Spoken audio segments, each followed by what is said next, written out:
Hi everyone, क्या आप जानते हैं कि हमें जो कार्बन कंपाउंड्स मालूम हैं उनके नंबर्स मिलियंस में एस्टिमेटेड होते हैं?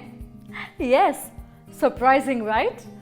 ओके, जब कार्बन प्राइमरीली हाइड्रोजन के साथ कंपाउंड्स फॉर्म करता है, ऐसे कंपाउंड्स को हाइड्रोकार्बन्स कहते हैं। तो आपको क्या लगता है कि कार्बन कैसे इतने सारे कंपाउंड्स फॉर्म कर पाता है? इसके पीछे का रीजन क्या है? वेल, कार्बन की वर्सेटिलिटी के पीछे का रीजन है कुछ प्रॉपर्टीज, जैसे कि इसका स्मॉल साइज जो मल्टीपल बॉन्ड्स के फॉर्मेशन को एनेबल करता है।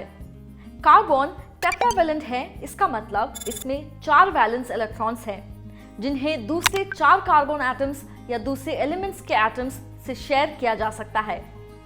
इसकी टेट्रावैलेंसी की वजह से कार्बन लॉन्ग चेन्स को फॉर्म कर सकता है और इस प्रॉपर्टी को कैटेनेशन कहा जाता है। अपार्ट फ्रॉम चेन्स, ये ब्रांच स्ट्रक्चर्स और रिंग स्ट्रक्चर्स को भी फॉर्म कर सकता है। ये सभी नेचर में हाईली स्टेबल होते हैं। उन सभी फॉर्म्ड कंपाउंड्स में एक जिसमें कार्बन कार्बन सिंगल बॉन्ड होता है उसे सैचुरेटेड हाइड्रोकार्बन या एल्केन कहा जाता है। मीथेन, इथेन और प्रोपेन फ्यू एग्जांपल्स है। यहाँ हम देखते हैं कि मीथेन में सिंगल कार्बन है और इसके वैलेंस इलेक्ट्रॉन्स को 4 हाइड्रोजन एटम्स से शेयर किया जाता है। इस तरह ये ऑक्टेट को एक्वायर करता है। लेकिन एक नजर इथेन और इथाइन पर डालिए। हम नोटिस करते हैं कि इथेन के दोनों कार्बन्स का एक इलेक्ट्रॉन अनसेटिस्फाइड रह जाता है। सिमिलरली इथाइन में दोनों कार्बन्स के 2 इलेक्ट्रॉन्स अनसेटिस्फाइड रह जाते हैं। सो कार्बन डबल और ट्रिपल बॉन्ड्स को रिस्पेक्टिवली फॉर्म करके इस प्रॉब्लम को ओवरकम करता है और इस तरह एक स्टेबल स्ट्रक्चर को फॉर्म करता है।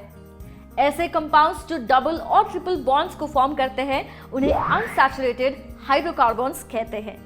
एक या ज्यादा डबल बॉन्ड्स को फॉर्म करने वाले अनसैचुरेटेड हाइड्रोकार्बन्स को एल्कीन्स कहते हैं। लाइकवाइज एक या ज्यादा ट्रिपल बॉन्ड्स को फॉर्म करने वाले अनसैचुरेटेड हाइड्रोकार्बन्स को अल्काइंस कहते हैं। Unsaturated compounds generally saturated compounds से ज्यादा रिएक्टिव होते हैं।